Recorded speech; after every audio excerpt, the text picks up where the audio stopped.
నిన్న మిట్ట మధ్యాహ్నం 3 గంటలకి మా ఫ్రెండ్ అయితే బయటకు పట్టుకొచ్చాడు. ఎందుకురా అంటే బయట నాకు ఏదో పని ఉంది, నాకు కంపెనీ ఇవ్వని చెప్పేసి తీసుకువెళ్ళిపోయాడు. సో మా ఇంటి దగ్గర ఉన్న పెట్రోల్ బంక్ దగ్గర అయితే పెట్రోల్ కొట్టించుకోవడానికి వెళ్ళాం. లిటరల్గా పెట్రోల్ కొట్టించుకున్న తర్వాత నా ఎక్స్ప్రెషన్ అయితే పెట్రోల్ కొట్టమంటే ఆస్తులు అడుగుతున్నారు భయ్య.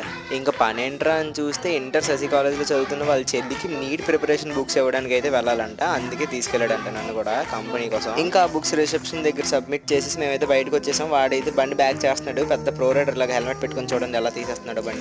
ఇంకా రిటర్న్ వచ్చేటప్పుడు అయితే ఇంకా బీచ్ వ్యూ ఎంజాయ్ చేస్తూ ఇంటికి వెళ్దాం అని చెప్పేసి మా వాడైతే 1080 పార్క్ మీదగా బండి తిప్పేసాడు. ఇంకా 1080 పార్క్ లో అది వీకెండ్ కదా, ఇంకా ట్రాఫిక్ అయితే బేభత్సంగా ఉంది. లిటరల్ గా ట్రాఫిక్ చూస్తే ఒకటి అనిపించింది, అరే ఏంట్రా ఇది. మా వాడైతే వాడి కాలేజ్ లో ఏదో పని ఉంది, ఇంకా ఆకలేస్తుందని చెప్పేసి బండి అయితే విఐపి రోడ్ దగ్గర తిప్పాడు. అక్కడ ఉన్న కల్కట్టా పానీపూరి అయితే మేము ట్రై చేసాం. ఇది one of the most famous panipuri బండి ఈ పర్టికులర్ ఏరియాలో. లిటరల్ గా నాకైతే పానీపూరి చాలా నచ్చింది. మీకు వీడియో నచ్చితే లైక్ అండ్ షేర్ చేయండి. And for more interesting content subscribe చేసుకోవచ్చు కదా.